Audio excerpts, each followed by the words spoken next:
नौकरी, मजबूरी या शौक, सीधी सादी सी रोली की शादी सिड से तय होती है। शादी के बाद तुम नौकरी करना चाहोगी? नहीं नहीं, बिल्कुल नहीं। वैसे मैं ये नहीं कहती कि नौकरी करना ठीक नहीं है, लेकिन पर्सनली मैं ये सोचती हूँ कि मैं गृहिणी बनूंगी। हाँ हाँ, क्यों नहीं। गृहिणी बनना भी आसान नहीं है। एक सफल परिवार चलाना किसी देश को चलाने जितना ही कठिन है। रोली को सिड का साथ और बात दोनों अच्छी लगती है, और फिर वो दिन भी आ जाता है जब दोनों की शादी हो जाती है। शादी के बाद ये क्या, सारा दिन किचन, कपड़े और चार दीवारों के आगे पीछे घूमती रहती है। जा बाहर निकल कर देख, कितनी स्मार्ट लगती हैं वो औरतें जो नौकरी करती है। हाँ, अच्छी तो लगती है सासू माँ, लेकिन मैं नौकरी नहीं कर सकती। मेरा मन घर के कामों में ही लगता है। अरे मेरी बेटी तो कमाती है, अपने को फिट भी रखती है और सास को भी खूब शॉपिंग करवाती है। अच्छी बात है ना सासू माँ। मैं तो जो है उसी में संतोष मान लेती हूँ। बरकत होनी होगी तो इसी में भी हो जाएगी। ये बोलकर रोली चली जाती है। एक दिन सास की सहेली घर आती है, जहाँ रोली उन्हें चाय के साथ कई तरह के पकवान बनाकर खिलाती है। अरे वाह, तेरी बहू तो बहुत गुणी है। कितना सब बनाकर ले आई। मेरी वाली तो ऑफिस से आकर 2 रोटी ही सेक दे तो समझो एहसान कर दिया। अरे ऐसा ना बोल। तेरे घर में 2 कार, 4 मंजिला मकान, और तेरे लिए जो वो अपने पैसे से साड़ी लाती है वो भी तो कितनी कीमती होती है। अरे मेरी वाली तो बस सारा दिन इन्हीं 2 कमरों को ताजमहल बनाने में लगी रहती है। सहेली चली जाती है। कुछ समय बाद रोली को एक सुंदर सी बेटी होती है।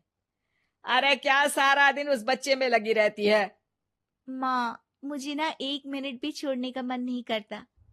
देखिए ना, कितनी प्यारी है। मैं ना इस हर पल को एंजॉय करना चाहती हूँ। अरे हाँ हाँ, हमने भी बच्चे पाले हैं, हम भी जानते हैं कि कितने प्यारे होते हैं, और अपने बच्चे को बढ़ता हुआ देखना कितना अच्छा लगता है। लेकिन एक दिन अचानक और रोली, एक बहुत बड़ी घटना हो गई। एक शॉर्ट सर्किट से पूरी दुकान जल गई।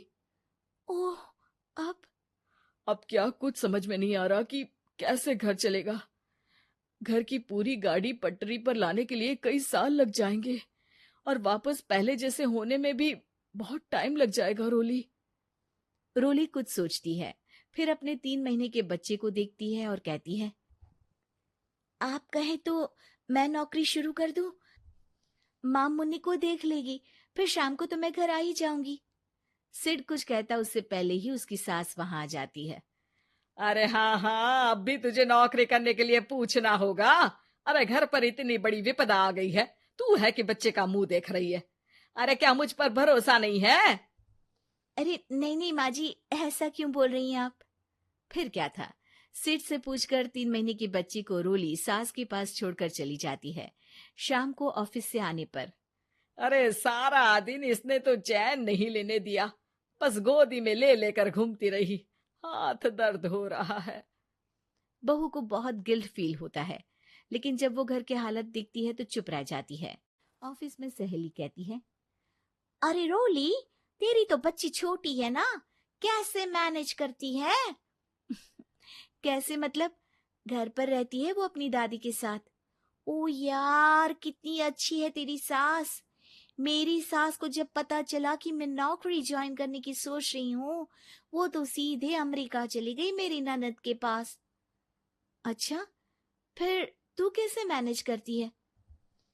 अरे मैंने तो फुल टाइम मेड रख ली है। ओहो, वो तो बड़ी महंगी होगी ना। हाँ यार, लेकिन कमाई भी तो हो रही है ना। यार, मैं तो कभी अपना बच्चा इनके मम्मी पापा के पास ना छोड़ू। प्यार दुलार में खराब कर देते हैं ये दादा दादी बच्चे को। नहीं नहीं, मुझे अपनी सास पर पूरा विश्वास है। जो मेरे पति को इतनी अच्छी शिक्षा के साथ बड़ा कर सकती हैं, वो मेरी बच्ची को कभी नहीं बिगाड़ेगी। खैर, रोली की इस सोच से उलट पड़ोसियों के बीच हाथ में बच्ची पकड़े रोली की सास कहती है, अरे क्या बताऊं, सारा दिन बहू बाहर रहती है। पहले अपने बच्चे पालो, फिर बच्चों के बच्चे। अरे अपना जीवन तो कुछ रहा ही नहीं। अरे नहाने भी जाती हूं ना तो इसे साथ रखती हूँ, कल को कहीं गिर गई या चोट लग गई तो बहू तो हमारी खाल उखाड़ लेगी ना। अरे ऐसा भी क्या डरना बहू से, नौकरी थोड़ी की है उसकी। अब क्या बताऊं, पढ़ी लिखी लड़कियां हैं आजकल की। चलो चलती हूँ, सब्जी बनाने का वक्त हो गया है। बच्चे आएंगे तो खाना तो बना मिले। सास ये बोलकर वहां से चली जाती है कि तभी रोली ऑफिस से घर पहुंचती है। बाहर पड़ोसियों को देखकर, नमस्ते आंटी जी, कैसी हैं आप?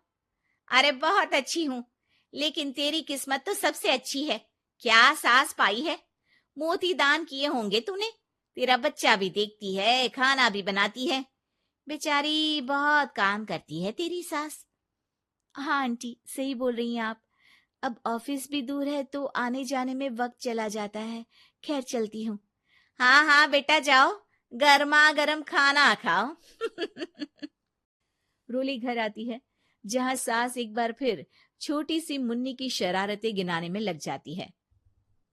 अरे आज तो इसकी वजह से मुझे 2 बार कपड़े बदलने पड़े। बार बार पानी गिरा दे रही थी।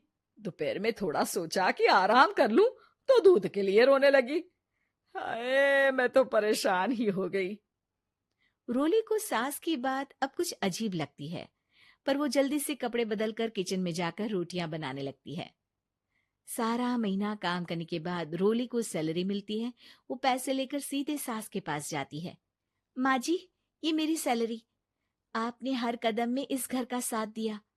मैं नौकरी करने के पक्ष में नहीं थी। मैं तो अपने बच्चे को बढ़ता देखना चाहती थी। मैं थोड़े में भी खुशी थी। कभी मैंने आपको किचन में पैर नहीं रखने दिया था। घर की मुसीबत नहीं आती तो मैं कभी इन जिम्मेदारियों को आप पर पड़ने नहीं देती। अब सास समझ चुकी थी कि उसकी गलती कहाँ है। हाथ में पैसे देखकर कहती है, मैं पढ़ी लिखी नहीं थी तो पति ने भी कभी पैसे हाथ में नहीं रखे। बेटे ने भी गल्ला संभाला, लेकिन तूने मुझे समझा। ये मेरा सम्मान है कि एक बहू होकर तूने पूरी सैलरी मेरे हाथ में रखी बेटा।